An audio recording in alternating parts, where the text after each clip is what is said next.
উপরে দেখেন আরেক দল লোক, এই লোকগুলোর সামনে খাবার আছে, দুই জাতীয় খাবার।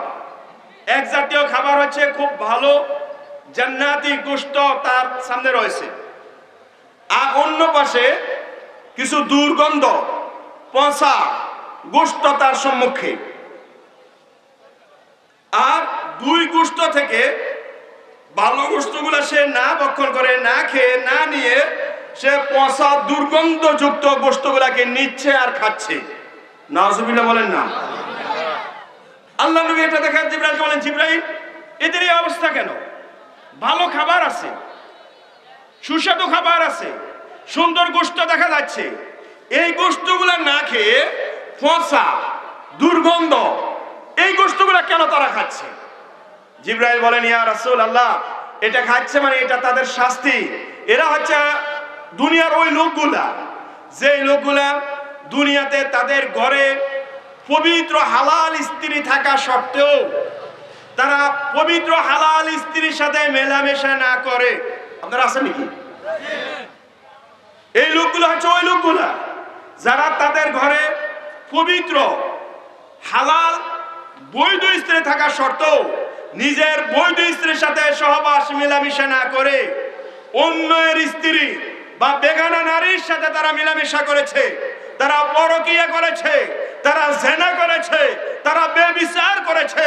ইয়া রাসূলুল্লাহ, হে আল্লাহর নবী, ওই লোকগুলো হচ্ছে এই লোকগুলা আজকে তাদের সম্মুখে দুনিয়াতে তাদের হালাল স্ত্রী থাকা সত্ত্বেও হালাল স্ত্রীর কাছে না গিয়ে সে হারাম নারীর কাছে গিয়েছে। আজকে ভালো গোশত তারা খেতে পারছে না, পচা দুর্গন্ধযুক্ত গোশত তাদেরকে খাওয়ানো হচ্ছে। চিৎকার করে বলেন না নাউজুবিল্লাহ।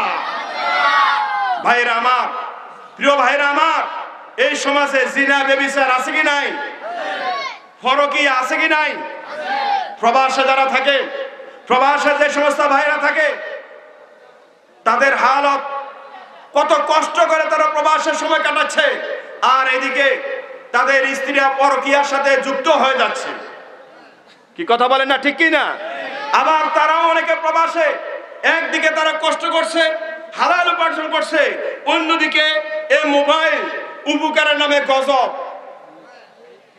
কত উপকারের নামে কি আরো জোরে বলেন না, গজব না, এটা গজব।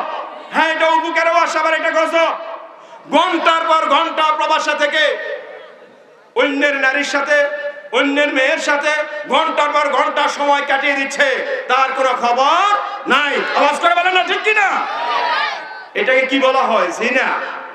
বলেন এটার নাম কি? আরো জোরে বলেন না, এটার নাম কি? এদের জন্য শাস্তি আছে কি নাই? এদেরকে কাল ময়দান হাসরে এদের সম্মুখে ভালো খাবার থাকবে, কিন্তু ভালো খাবার এরা খেতে পারবে না, পচা দুর্গন্ধযুক্ত খাবার গুলাই এদেরকে খেতে হবে। 3 4 নাম্বার, আল্লাহ নবী সাল্লাল্লাহু আলাইহি ওয়াসাল্লাম দেখলেন একদল নারী, একদল মহিলা, তাদেরকে উপরে এভাবে তাদের স্তন দিয়ে তাদেরকে বেঁধে রাখা হয়েছে, এভাবে ঝুলে রাখা হয়েছে। স্তন দিয়ে উপরে কিছুর সাথে তাদেরকে বেঁধে এভাবে ঝুলিয়ে রাখা হয়েছে, তারা ঝুলতেছে। নাউজুবিল্লাহ বলেন না।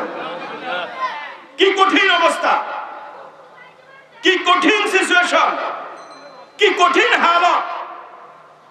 আল্লাহ নবী এই অবস্থা দেখে, নারী মহিলাদের এই অবস্থা দেখে আল্লাহ নবী বলেন, জিবরাইল এদের এই অবস্থা কেন? আল্লাহ নবী বললেন, ইয়া রাসূলুল্লাহ, হে আল্লাহর নবী, এরা হচ্ছে দুনিয়ার ওই সমস্ত নারী যারা অন্য পুরুষের সাথে মেলামেশা করে সন্তান ফেটে গর্ভে নিয়েছে, অতঃপর এই সন্তানটাকে আপন স্বামীর সন্তান হিসাবে চালিয়ে দিয়েছে। আপনারা বুঝলেন কথা? অন্য পুরুষের সাথে সে মেলামেশা করে সন্তান গর্ভে নিয়েছে, কিন্তু কেউ জানে না। বলেন জানে কে? আরো জোরে বলেন জানে কে? এই আসমান এবং জমিনের মাঝখানে, না না না, আসমানের উপরে জমিনের নিচে, লিল্লাহি মা ফিস সামাওয়াতি ওয়া মা ফিল আরদ ওয়া ইন তুবদু মা ফি আনফুসিকুম আও তুখফুহু ইউহাসিবুকুম বিহিল্লাহ। যা কিছু আসমানের উপরে, আসমানের নিচে, জমিনের উপরে, জমিনের নিচে যা কিছু আছে সব কিছু জানে কে? আপনি মা, আপনি নারী, আপনি অন্য পুরুষের সাথে মেলামেশা করে সন্তান গর্ভে নিয়েছেন, কেউ জানে না, কেউ দেখে নাই।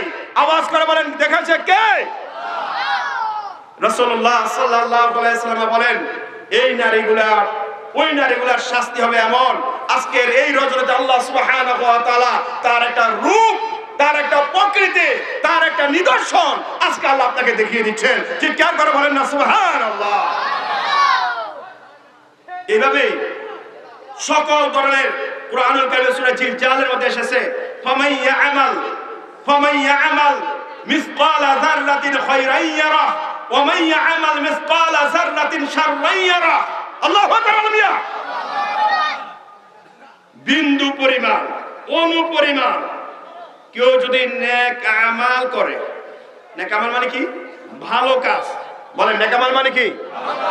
জোরে বলেন নেক আমাল মানে কি? আমরা অনেকেই মনে করি নেক আমল মানে হচ্ছে শুধু নামাজ পড়া, নেক আমল মানে শুধু রোজা রাখা, নেক আমল মানে হচ্ছে হজ করা, নেক আমল মানে যাকাত দেওয়া। না, শুধু এগুলোই নেক আমল না। আপনি যে এখন এখানে বসে আছেন এটাও নেক আমল। আপনি যদি নবীর তরিকা মোতাবেক আল্লাহ দেওয়া সিস্টেমে আপনি যদি ব্যবসা করেন, সেই ব্যবসাটাও একটা নেক আমল। কি কথা বলেন না? ঠিক কি না? আল্লাহর নবী যে পদ্ধতিতে ঘুমিয়েছেন সেই পদ্ধতি যদি আপনি ঘুমান সেটাও নেক আমল। আল্লাহ নবী ঘুম থেকে উঠে যেভাবে উঠতেন, যে প্রক্রিয়ায় উঠতেন, যা করতেন উঠে সেটা যদি করেন তাহলে সেটা নেক আমল। এরপরে এভাবে করতে করতে করতে আপনারা আমরা এই দেশে রাজনীতি করে না এরকম মানুষ আছে কি নাই? আসেনি? আর কচি পোলা যেটা, এটাও তো রাজনীতি করে। কথা কয় না? করে কিনা? আপনি যে রাজনীতি করেন এই রাজনীতির মধ্যে অনেক রাজনীতি আছে। কথা কয় না? জোরে কয় না? আছে কিনা? ভালো রাজনীতি এবং খারাপ রাজনীতি আছে কি নাই? আপনার রাজনীতির মধ্যে অনেকে বলেন হুজুর কোরআনের মধ্যে রাজনীতি আসেনি। আরে মিয়া, এই কোরআনের মধ্যে নাই কি? ওরা তো সুবহানাল্লাহ করে না। ওয়া নাযালনা আলাইকাল কিতাবা তিবয়ানান লিকুল্লি শাই। আল্লাহ বলেন প্রত্যেক বিষয়ের পুঙ্খানুপুঙ্খভাবে বর্ণনা আমি এই কোরআনের মধ্যে দিয়ে দিয়েছি। এখন আপনি যদি বলেন এই কোরআনের রাজনীতি নাই, তাহলে কোরআন তো অপূর্ণ থেকে যাবে। না না না, কোরআন অপূর্ণ নয়, কোরআন পরিপূর্ণ। সকল বিষয়ের পরিপূর্ণ বর্ণনা আলোচনা আল্লাহর এই কোরআনে দিয়ে দিয়েছেন। চিৎকার করে বলেন আল্লাহু আকবার। সুতরাং রাজনীতির কথা কোরআনে আছে কিনা? জোরে বলেন, জোরে বলেন। হ্যাঁ, ভালো রাজনীতি হচ্ছে ওই রাজনীতি যে রাজনীতি হবে কোরআনের রাজনীতি, যে রাজনীতি হবে সুন্নাহ অনুযায়ী, যে রাজনীতি হবে আল্লাহর বিধানকে আল্লাহর জমিনের মধ্যে কায়েম করার জন্য। আওয়াজ করে বলেন ঠিক কিনা? আপনার রাজনীতি যদি এই সমাজকে দুর্নীতিকে মুক্ত, এই সমাজকে দুর্নীতি মুক্ত করতে না পারে, আপনার রাজনীতি যদি এই সমাজকে অন্ধকার দূর করে আলো জ্বালিয়ে দিতে না পারে, আপনার রাজনীতি যদি এই সমাজের প্রতিটা ঘরে ঘরে কোরআনের আলো যদি জ্বালিয়ে দিতে না পারে, তাহলে আপনার এই রাজনীতি ন্যাক হবে না, আপনার এই রাজনীতি হবে মন্দ রাজনীতি। আর আপনার রাজনীতি যদি প্রতিটা মানুষের ঘরে ঘরে কোরআনের আলো জ্বালিয়ে দেওয়া যায়, তাহলে আপনার রাজনীতিটা হয়ে যাবে ন্যাক রাজনীতি। জোরে বলেন ঠিক কি না?